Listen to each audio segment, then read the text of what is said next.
يا أهلاوية، أخباركم إيه؟ يا رب تكونوا بخير. النهاردة كده معانا فيديو صغير كده فيه كام خبر كده هنقولهم، فاتبعونا كده للآخر. فعل الجرس واشترك في القناة وادينا رأيك. النهاردة هنتكلم عن مباراة امبارح، احنا اتكلمنا عليها امبارح، بس امبارح الشناوي بصراحة مش ذنب في هدفين بتوع هدفين، خطأ دفاعي. الهدف التاني كارثة، كارثة بمعنى الكلمة يعني. نخش في الأهلي خالص، أيا كان المدافعين أيا كان فين الناس، نخش في جون مكعب. جون مكعب ده استهزاء، حتى لو الفريق ضعيف، حتى لو انت كسبان 4 كسبان 6. الجون ده فعلا يا جماعة، أنا والله أنا متضايق منه من امبارح، يعني شو احنا كسبنا امبارح، بس أنا فعلا الجون ده مضايقني من امبارح جدا.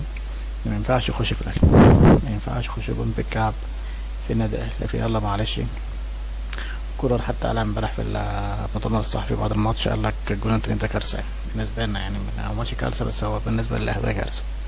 قال لك هيعمل محاضرة للدفاع عشان هم كانوا واقفين غلط ومتركزين غلط، فيعمل لهم محاضرة يعني. دي حاجة التانية، الأهلي بيستعد إن شاء الله عشان ماتش بنك الأهلي يوم الأحد الجاي.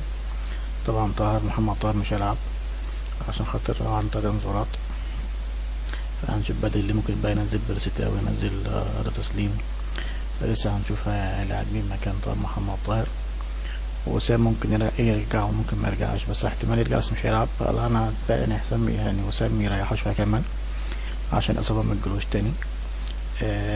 واشرف دالي قرب برضه يرجع ان شاء الله، يبقى كويس يعني. بس اشرف دالي برضه لسه مش شفناهوش برضه. يوسف ايمن ده طبعا ما ملوش لازمه في الاهلي. لعيب عادي جدا جدا جدا، وكويس لما جاب اشرف دالي مكانه مع احتياطي ليه يعني، عشان شكله يوسف ايمن ده مش هيكمل في الاهلي. فالاهلي ان شاء الله عنده ماتش مهم جدا، بنك الاهلي ماتش جاي. طارق مصطفى مدرب كويس جدا جدا، وبنك الاهلي دايما معانا بيعمل ماتشة رخمة وماتشة قوية.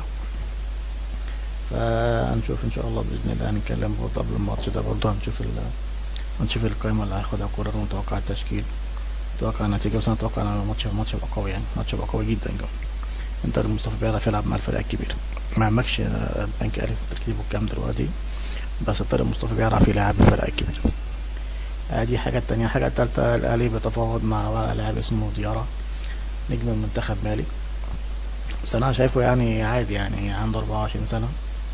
لعب مباراة واحدة بس مع منتخب موزمبيق في تصفيات 2024 في سبتمبر الماضي. بيلعب في النرويج. الموسم الحالي لعب 26 مباراة، سجل هدف واحد وصنع واحد من إجمالي 1804 دقيقة. يعني انا شايفه مش عارف، لا يعني في حد مثالي احسن من كده يعني. انت عشان تجيب لاعب عنده 24 سنه صغير ماشي، مش مشاكل. منتخب لعب مباراه واحده مع منتخب مالي امام موزمبيق، مفيش مشاكل برضو، لسه صغير. جاب جون واحد بس في 26 مباراه. صعبه شويه، صعبه شويه ان يبقى ممكن يكون كويس مع الاهلي، بس انا يعني انت النرويج اساسا يعني كوتها برضو مش قويه قوي، فيعني يجيب جون واحد ويعمل جون في 26 مباراة في 1804 دقيقة، دي بتبقى صعبة شوية يعني المهاجم، يعني المهاجم ضعيف جدا شكله يعني. فهنشوف الفترة اللي جاية الأهلي هيعمل معاه ايه.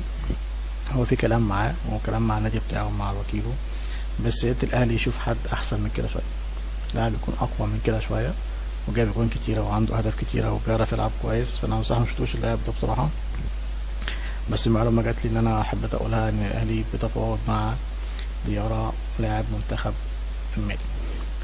فهنشوف هنوصل لايه، لسه كلام مع الفريق بتاعه ومع الوكيل ومع اللاعب. واللاعب طبعا مرحب يجي الاهلي طبعا، يعني من غير ما نتكلم يعني. بس انا احب الاهلي يشوف حد يكون اقوى شويه من ديارة ده. فده كان فيديو بتاعنا النهارده، فيديو صغير، معلومات بسيطه، معلومات عرفناها فحبينا نقولها. ففعل الجرس فكرة ودينا لك. السلام عليكم ورحمه الله وبركاته.